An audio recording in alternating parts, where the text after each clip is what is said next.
திமுக மேல தொடர்ச்சியா விமர்சனம் சொல்லிட்டே இருக்கக்கூடிய நாம் தமிழர் எங்கேயாவது பாஜக மீது ஒரு விமர்சனம் வைத்திருக்கிறதா அப்படின்னா திமுகவுடைய 2014 தொடங்கி பாஜக ஆட்சி கிட்டத்தட்ட 3வது முறையாக இப்ப நடக்குது.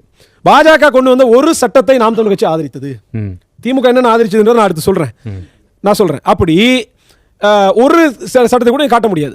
அதே மாதிரி பாஜக கொண்டு வந்து இந்த சட்டத்தை நாம் தமிழர் கட்சி எதிர்க்கவில்லை அப்படின்னு காட்ட முடியும். எந்த சட்டமா இருந்தாலும் சரி, ஜிஎஸ்டியா இருக்கட்டும், முத்தலாகா இருக்கட்டும், சிஏவா இருக்கட்டும், மாநில உரிமையை பறிக்கிறதா இருக்கட்டும், அத்தனை உரிமைக்கும் எதிராக நாம் தமிழர் கட்சி போராடி இருக்கிறது, பேசி இருக்கிறது. ஒரு சான்றை காண்பீங்க. நீட் தேர்வு வந்தா திரு சீமான் அவர்கள் சொல்றாங்க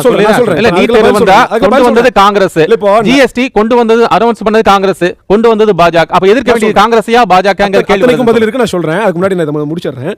இப்ப என்னன்னா, உண்மையிலேயே பாஜக ஒரு கொடுங்கோல் ஆட்சியை கொடுக்குதுன்றதுல எந்த மாற்று கருத்தும் இல்லை. ஆனா திமுக அதுக்கு எதிராக போராடுதா, உண்மையிலேயே பேசுதானா? அப்படி இல்ல, ஒரு நாடகம் போட்டுக்கிட்டு இருக்காங்க. பாஜக 2019 என்ஐஏ சட்டத்தை கொண்டு வந்தது.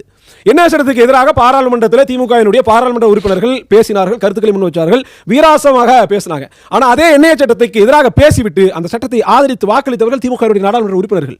இது எப்படி? அந்த சட்டத்தை கொண்டு வரும்போது அமித்ஷா ஓப்பனாக சொன்னார், இந்த சட்டத்தை நாங்கள் இஸ்லாமியர்களுக்கு எதிராக, இஸ்லாமிய இயக்கங்களுக்கு எதிராகவும் தமிழ் இயக்கங்களுக்கு எதிராகவும் தான் கொண்டு வருவோம் என்று ஓய்சிக்கு பதில் சொன்னார். அப்படி சொன்னதுக்கு பிறகாகவும் கூட எதிர்த்து பேசிவிட்டு ஆதரித்து ஓட்டு போட்டு துரோகத்தை செய்து பாஜகவுக்கு துணை போனவர்கள் இந்த திமுக காரங்க.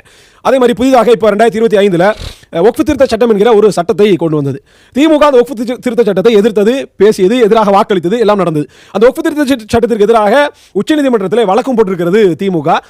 இந்த சட்டத்தை பாராளுமன்றத்தில் எதிர்த்த திமுக, உச்சநீதிமன்றத்தில் இதற்கு எதிராக வழக்கு போட்டிருக்கக்கூடிய திமுக அதற்கு எதிராக ஒரு பிரஸ் ரிலீஸையும் வெளியிட்டது. அந்த பிரஸ் ரிலீஸ் கூட என்னால தர முடியும். அதில் என்ன சொன்னாங்க அப்படின்னா, பாஜக அரசு அவசர அவசரமாக இந்த ஒக்ஃபு திருத்த சட்டத்தை கொண்டு வந்திருக்கிறது, உச்சநீதிமன்றத்தில் இது நிலுவையில் இருக்குது, இதனுடைய இறுதி தீர்ப்பு அட்ஜுடிகேஷன் இருக்கிறதுனால இறுதி தீர்ப்பு வருகிற வரைக்கும் இந்த புதிய ஒக்ஃபு திருத்த சட்டத்தின்படி ஒக்ஃபு வாரியத்தை நாங்கள் அமைக்க மாட்டோம் என்று பிரஸ் ரிலீஸ் கொடுத்தாங்க.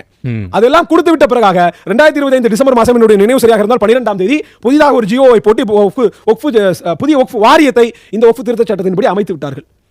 இது நாடகம் இல்லையா?